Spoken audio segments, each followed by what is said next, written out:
Before we begin Sifei in Siman Rishon and Beis, we're going to discuss a very relevant question that comes up. Is it permissible to tell someone who isn't Jewish to turn on the air conditioner on Shabbos? The truth of the matter is, this is not our topic that we're really dealing with. However, the Dirshu Mishnah Brura on our Siman quotes this, and therefore we're going to delve into this a little bit more.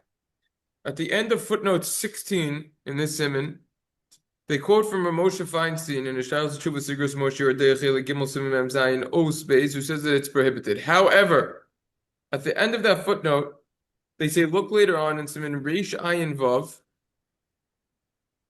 in the Mishnah Brura on Membeis, to see the footnote over there that they have on this.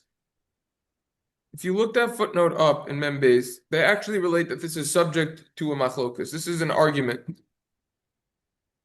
They quote from the Shabbos Tshuva's Minchas Yitzchak. That's the Dayan Rabbi Yitzchak.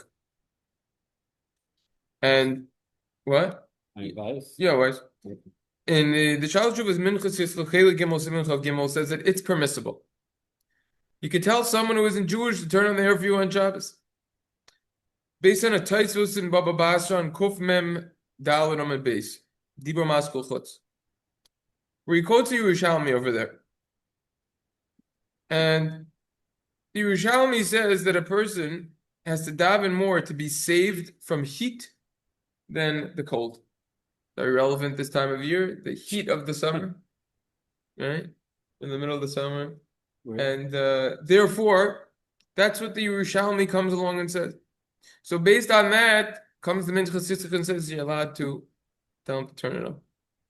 Furthermore, he relates, you can permit this based on a lavush regarding the cold. Since people regularly warm themselves through an invention called heaters, so therefore, if there's cold, everyone's considered sick by the cold weather during the winter. And therefore, just like when it is very cold out, you could say, oh, turn on the heat, if people are going to get sick. So too when it's very hot out, you get sick from the heat also. Dehydration, etc. So by the heat, the same applies over here. It would be, in fact, permissible, since people cool themselves off. Since the prohibition of using the electricity from the air conditioner is only a problem rabbinically, it's an Isser D'Rabbanan, not like the Chazon Ish, who we learned about before, who holds that it's a Isser D'Oraisa. It's prohibited from the Torah, according to the Chazon Ish, to use electricity, because it's considered that you're building, or for other reasons that we discussed when we were discussing elevators and the like back in Siman Rishon. That's very applicable stuff, even if there's sparks involved. So therefore, if you're going to tell someone who isn't Jewish to turn on the air conditioner, that's a shvus to shvus. Telling someone who isn't Jewish to do something that you're not allowed to do, that's a problem rabbinically. Turning on the air conditioner, that's a problem rabbinically. So you have two derabbanans over here that are an issue. So it's a shvus to shvus, and the Shulchan Aruch in Siman Shin Zayin Sifei says, shvus to shvus is mutter b'makom sar. In a place where there's pain, and there's two rabbinic issues at hand, it will be permissible. In a case when there's pain, aka like we have over here. However, they quote also the Shabbos Tshuva's Or L'Tzion, who sides with Moshe Feinstein, who prohibits this. Abasiyon being Shal in the Shabbos Tshuva's Or L'Tzion, Chelik Beis Perechaf Hey in the Tshuva Hey, in the footnote over there, prohibits this. He explains the Yerushalmi that says that the heat is worse than the cold. That's talking about you have to daven more for the heat to be saved from it, protected from it. It could be much more dangerous, especially when they didn't have air conditioners. So that's the idea over here. So then they quote the Ramosha. So it is an argument at the end of the day. We're not really learning the topic of Mir Lakum and these halachas, but they do quote it, so we're going to address it. And the idea is, if this needs to be done, you tell them in a way, not direct, you hint it, Hinted. And they should also benefit slightly from the air conditioner when it's on. So, if it has to get done, that would be the bottom line questions. What do you mean by pain? So I'm saying like By pain, what? pain. I know I was about to Pain. share in shul where like Extreme discomfort. where they made me uncomfortable. It Look, was regular. It was look, regular. I'm gonna explain what Like pain you're means. freezing cold. I'm gonna explain what pain This is. guy I'm is gonna explain what pain is. If you usually set the AC at 70 yeah. and the AC is set to 72, now you're gonna ask to lower 2 degrees, that's not pain. That's not pain. Pain is a hot day today and the air conditioner is off. Because one of your kids shut the thing off because you had the thing that's attached to the window, not the central air. And now because of that, everyone's in extreme discomfort and literally sweating. That's pain. Well, I'm saying even then, I'm thinking of a situation where people were in pain, and this guy makes it crazy cold at that point. Like he went to the other extreme. Like he made it extremely cold because he wanted to, I guess, I don't know, like cool things up, whatever it is. And now That's people are not freezing. pain. That's not pain. So what he's saying, he can only once you're adjusting, you can only adjust it slightly. You can't do the full adjustment. What Like do you mean adjusting? What's the case? What's so, the again, you're starting at let's say 80. The temperature is 80 in the place. It's really hot. Yeah. So you can't. You're only allowed to put it down to like let's say 70. Not you can't put it down to 60. Is your time? Who said that? You can put it down to whatever you want. Oh, because once you're adjusting, you can adjust Yeah. it as much as you want. Yeah, you're in pain. Yeah. Yeah. The problem is if you adjust it too low, everyone's gonna be in pain from the cold. Yeah, that's what happened. People were in pain in the cold, so then you adjust again. Then you have to be smart. Don't adjust it again. Put it at a temperature that's normal, not 60. Now, Rav Moshe Zattel said even in a place of tsar, you're not allowed to change the air That's conditioner. right. So he said it's totally us. That's right. You know, it's a shus to shus. That's right. Should be And pointed out. let's say, but if it's a makom rabba, would be a difference say in a shul. Maybe he would. According to emotion, we're gonna have to see when we get to Mir Lakum. It seems like not. As of now, from our limited I information. thought we said that by heat, eventually the shulchan. Maybe we're gonna have to see. Okay. We're gonna have to see if there's an exception there. We're gonna have to see. A lot of air conditioners can't even go to 60 when you set it to 60. Yeah. So you have to know how powerful your AC is. I think a lot of cars it can't even go less than 62 officially. No. Yeah. And even if it's set to that, it's not gonna get there. Cars are pretty good though. That's that note. Just gonna try to summarize the first 4 sifim, worthwhile notes that we skipped in the Dare Show. We spoke about vending machines. They quote an interesting idea, an additional idea, which supports what we learned. To have vending machines running and profit from that on Shabbos in a place where the majority of the inhabitants or people that use the vending machine aren't Jewish, we said that's permissible. They quote in footnote 6 from the Shalosh Tshuvos Minchas Yitzchak again Chelik Gimel Siman Lamed Aleph, this is permissible, as we already learned. But he says an additional insight which we didn't cover, an additional point.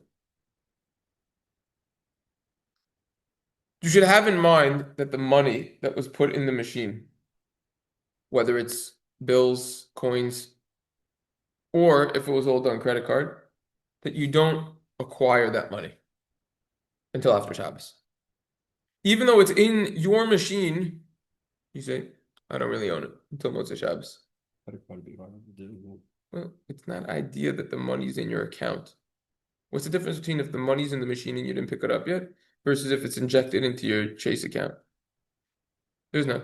You're just not acquiring it. You're saying, okay, it's there, but I could also like return it. Yeah, you could. Chase account. You could. It's a hard. Why? It's Why a not? stretch. We could. You'll appreciate this because you're an accountant. Right now, similarly, a person should stipulate before Shabbos that he's having in mind to acquire all of the contents in the vending machine to whoever's going to get it on Shabbos. Before Shabbos, he's like making this acquisition, even before they bought, so to say. In other words, there's a concept of breira. Breira, the English way of translating it is not retroactive selection, but no, the art school uses a better word. I remember my chavrusa told me. It's not a defined selection, but specific selection. There's a concept of Now, okay, it's already considered that it's someone's even before they even picked it up. So you're kind of doing a double. You have nothing to lose by doing it, and then it could be a problem, less of a problem with purchasing a mekach memcher. Excuse me. That was one point which is worthwhile to point out. Wait, I don't understand how does this apply to a vending machine? Very simple. You're coming to my vending machine. No, say better. Francis is coming to my vending machine on Shabbos. So he's buying the items. I said before Shabbos. Anything that he's buying is like, I already gave it to him before Shabbos, so to say. Make it less of a problem. Nothing to lose by doing it. You mean you're making it a hefker before Shabbos? I don't understand. Not hefker, but you're acquiring the rights of the items to whoever's going to come get it before Shabbos. It's certainly not ownerless because it's in the machine, but you're already acquiring the rights over the item. In footnote 9, they quote the Shalosh Tshuvos Chelkos Yaakov Chilek Aleph Siman Samachay. Should be pointed out different versions. The Shalosh Tshuvos made a new print, so Wait, so that printing, yeah. why couldn't any store you say, let's say you have That doesn't work because of what we said yesterday. That people are going to say, "Oh, you told him to do something for you on Shabbos," or it's a problem of Zilzul Shabbos. This is talking about there are people who aren't Jewish. yeah. Yeah, if in a place where they're Jewish, then granted it would be a little more of an issue, obviously, as we discussed in the past. You have, let's say a store had an open door policy on Shabbos. You can walk in, you can take shoes or take whatever you I want. just answered that, David. That's what we learned yesterday. We said that was a problem. I already answered it before you asked the question. With the new mayor, it'd be possible. Okay. We'll Right. gotta get in office first. So in footnote 9, he quotes Shalosh Tshuvos Chelkos Yaakov, who says that regarding printing newspapers on Shabbos, if your job is to print it on Shabbos and you know they're going to do it on Shabbos, or you are, say better, the case is you are stipulating with someone who isn't Jewish that he has to print it on Shabbos, that's going to be a problem. Because you're basically telling him to print the thing on Shabbos. So that could be an issue. Okay. The car mechanic, Shiloh, we already discussed that one. And I know a store where they used to have a sign up saying that we sell our business in Shabbos. Okay. So that we're open. That's the way to do it. But I'm saying, but technically, That's the way to do it. That's partner with the guy, I guess. Yeah, That's the way to do it. In footnote 19, this is the Uvdin Dechol that we ended with yesterday. So how's that not within the whole? They have a big sign saying this business has been sold. We're open. Listen to this. This is why, and this is what we ended with yesterday. You had a question at the end of yesterday. I'm sure you remember it. So here's the Uvdin Dechol. Uvdin Dechol, you can't just say, "Oh, this is a week-like activity. That's a week-like activity." They quote over here in footnote 17 from the Kilkelas HaShabbos in Klal Lamites Malachos Osaf Dibur Maskal Amnam, who says you need 3 factors to be involved for something to be considered halachically uvdin dechol. Number 1, it's a ma'isa sheyesh lacha shema yavo al yadu lasos malacha. It has to be an act that there's a legitimate concern after, then maybe a person's going to come to do work after. It's something that could lead to an actual malacha. For example, we learned in the past, going on a train on Shabbos or a trolley, everything is prepaid. It's all contactless. It's all COVID safe. Right? Guess what? That's an uvdin dechol because you going on the train, that's something you do during the week or a trolley, and that could now lead to other malacha. It's obvious that it could.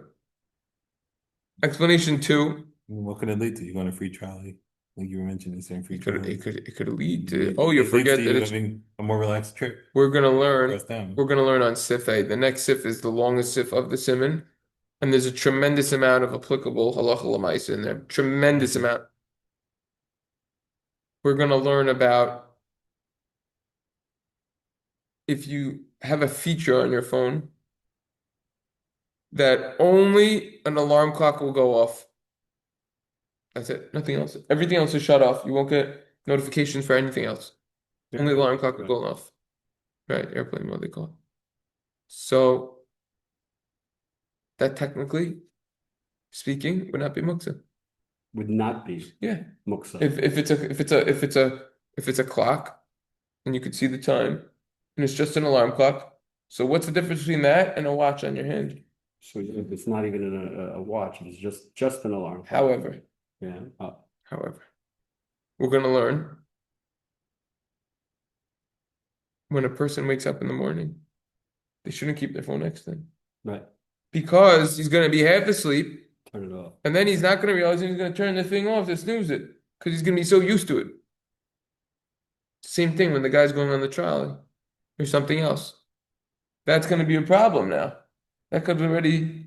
Besides for Uvdin the Chol, it's a Zilzul to cover Shabbos, it's making your Shabbos like the week. Besides for all that. Reason number one, something that could lead to malacha, to doing a full-fledged act on Shabbos that you're not allowed to do. Reason number two, way number two. Something that is tirchi yaseira. It's an exertion, it's a burden. Okay. Now, obviously, going in a car isn't considered a burden, but you have other problems with that. Or the trolley, you have other problems. This would narrow it down. According to this, I would not be using the full.